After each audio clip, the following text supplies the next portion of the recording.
Good to see you, Congressman. And look, you just heard the administration's top foreign policy officials equivocating on Trump's initial ceasefire goal. Do you buy what they're saying? I mean, what are your concerns with Trump reportedly pushing for a peace deal where Ukraine has to cede unoccupied territory to Russia? Yeah, well, what they're saying is simply factually wrong. It's not what Trump said and did. I guess we can take it as good news that they're pivoting back to where Trump should have been during the summit.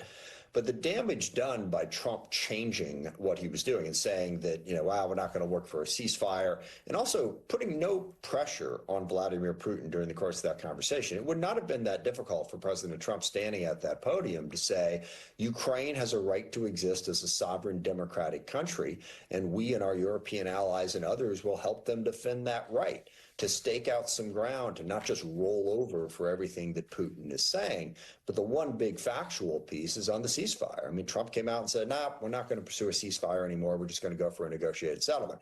Now, it's good, from my perspective, to see Secretary Rubio and others walking back those comments because that's not where we should be. But President Trump set back the process with how he handled this summit. Ukrainian President Zelensky and at least 7 top European leaders will meet with the president tomorrow at the White House. And Trump said it's up to Zelensky now to reach a peace deal. Rubio echoed his sentiments today, saying the U.S. isn't in a position to accept anything or reject anything because it's up to the Ukrainians. So what role is Trump playing? And what do you expect to come out of the Monday meeting? Well, I think there's a couple of roles he could play. And the one, as I've said repeatedly, is to show strong support for Ukraine.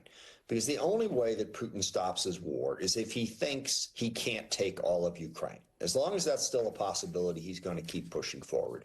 One of the best ways that we can convince him of that is to show a united front with Ukraine, which, of course, President Trump and Vice President Vance very much have not done since they got into the White House. So turning that back around and showing a united front, treating Zelensky with respect, not the Oval Office fiasco that we had back in February, and also speaking up on behalf of our European partners and allies instead of denigrating them, shows a united front and also a pledge to give Ukraine the support, military support, they're going to need to defend themselves going forward.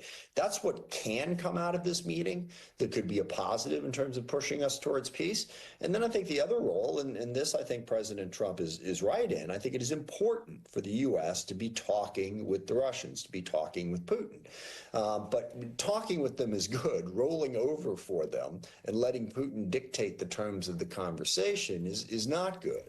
So that's the balance that I think we need to strike, and we'll see. I mean, it's better now than it was in February in terms of what the Trump administration is saying, but it's still got a long way to go in giving Ukraine the support it needs to pressure Putin into ending this war.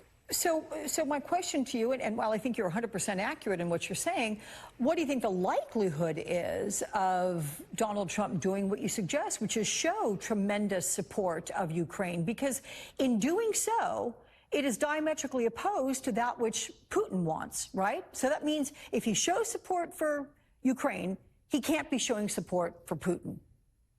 Yeah, it's hard to say, and I could give a very long-winded answer with all sort of the pros and cons here, where on the one hand, but then again on the other, that it's really hard to say. I mean, the sad thing is, as was mentioned by your previous panel discussion there, Trump responds to flattery. And the Europeans and Zelensky now know that as well as Putin does. So they will try and do that. And maybe that'll be enough to get him to say the right thing.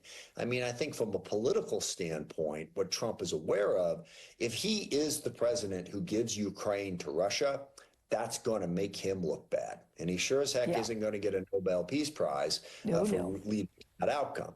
So I think you've got that motivation, but then you've got all the backstory of Russian interference in our elections and how Trump has come to interpret that, as some sort of personal affront that he wants to undo. And then you've got the right-wing people like Marjorie Taylor Greene and others who are actually kind of rooting for Putin in this one because they think he's got a better way of governing than Zelensky in the West does. So it's a big mix of factors. We just have to hope that the European leaders and others in the White House, like Secretary Rubio, can get Trump to the right place on this one.